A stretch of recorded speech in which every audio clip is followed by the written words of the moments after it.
بسم اللہ الرحمن الرحیم وعن بريدة رضی اللہ عنہ قال خرج رسول اللہ صلی اللہ علیہ وسلم فی بعض مغازیہ فلما انصرف جاءت جاریة سوداء فقالت یا رسول اللہ انی كنت نذرت ان ردک اللہ صالحا ان اضرب بین یدیک بالدف وتغنى۔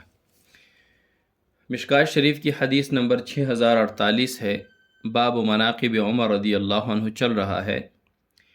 حضرت بریدہ رضی اللہ عنہ فرماتے ہیں کہ خرج رسول اللہ صلی اللہ علیہ وسلم، آپ صلی اللہ علیہ وسلم نکلے فی بعض مغازی جہاد کے لیے، فلما انصرف، جب آپ صلی اللہ علیہ وسلم واپس لوٹے، جاءت جاریۃ سوداء، ایک کالے رنگ کی باندی آئی۔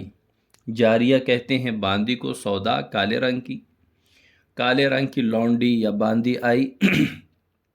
فقالت، اور کہا، یا رسول اللہ، اے اللہ کے رسول، انی کنت نذرت، بے شک میں نے منت مان رکھی ہے، ان ردک اللہ صالحا، اگر آپ کو اللہ تعالیٰ صحیح سلامت واپس لوٹائے جہاد سے، غزوے سے، ان اضرب بین یدیک بالدف، میں آپ کے سامنے دف بجاؤں گی، واتغنی، اور گیت گاؤں گی۔ کالے رنگ کی لونڈی تھی، انہوں نے آپ صلی اللہ علیہ وسلم سے گزارش کی، اللہ کے رسول، میں نے یہ نظر منت مان رکھی تھی کہ اگر واپس آپ صحیح سلامت لوٹیں گے تو میں آپ کے سامنے دف بجاؤں گی اور گیت گاؤں گی، یہ میں نے منت نظر مان رکھی ہے۔ فقال لها رسول اللہ صلی اللہ علیہ وسلم، آپ صلی اللہ علیہ وسلم نے فرمایا، ان کنت نذرت فضربی، اگر آپ نے یہ نظر مان رکھی ہے تو پھر بجائیں، والا فلا، اگر نہیں مانی تو پھر نہ بجائیں۔ فجعلت تضرب، وہ باندی دف بجانے لگی۔ یہ صحیح دف بھی پڑھا جاتا ہے، دف بھی پڑھا جاتا ہے، لیکن صحیح فصیح لغت جو ہے اس میں دف ہے، دال کے زبر کے ساتھ۔ فدخل ابو بکر وہی تضرب، ابو بکر صدیق رضی اللہ عنہ داخل ہوئے تو وہ بجاتی رہی۔ ثم دخل علی وہی تضرب، پھر حضرت علی کرم اللہ وجہہ داخل ہوئے، وہی تضرب، وہ اسی طرح بجاتی رہی دف کو۔ ثم دخل عثمان وہی تضرب، پھر حضرت عثمان بن عفان رضی اللہ عنہ داخل ہوئے، وہ اسی طرح بجاتی رہی دف۔ ثم دخل عمر، پھر حضرت عمر رضی اللہ عنہ داخل ہوئے، فالقت الدف تحت استہا، تو انہوں نے اپنا دف جو ہے وہ اپنے کلہوں کے نیچے سرکایا۔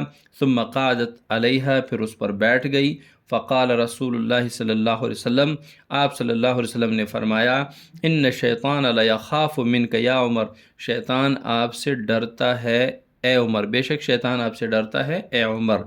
انی کنت جالسا وہی تضرب، میں بیٹھا ہوا تھا، وہ باندی دف بجا رہی تھی۔ فدخل ابو بکر وہی تضرب، پھر حضرت بکر صدیق رضی اللہ عنہ داخل ہوئے، وہ بجا رہی تھی۔ ثم دخل علی وہی تضرب، پھر حضرت علی کرم اللہ وجہہ داخل ہوئے، وہ اسی طرح بجاتی رہی۔ ثم دخل عثمان وہی تضرب، پھر حضرت عثمان رضی اللہ عنہ داخل ہوئے تو وہ بجاتی رہی۔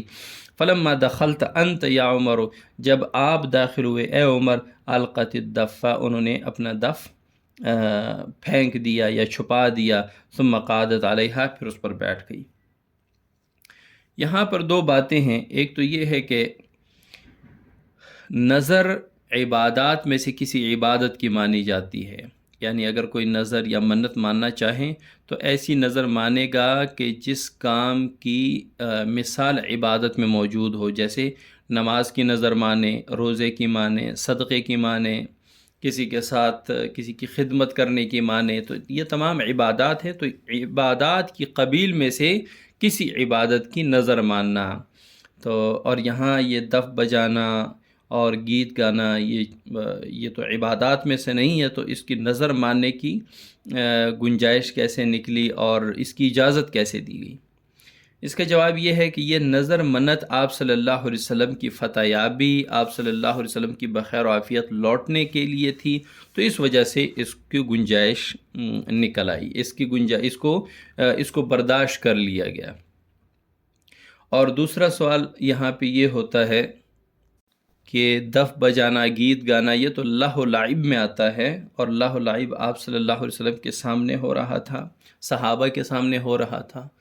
تو اس کا جواب بھی یہی ہے کہ آپ صلی اللہ علیہ وسلم کی محبت، آپ صلی اللہ علیہ وسلم کی بخیر و عافیت لوٹ آنا اور جہاد اور فتح یابی کی غرض سے تھا، تو چونکہ یہ تمام عظیم عبادات ہیں، جہاد، غزوہ، فتح اور آپ صلی اللہ علیہ وسلم کی محبت، تو اس کی وجہ سے یہاں پہ اس دف کو یا اس گیت کو لہو و لعب نہیں کہا جا سکتا۔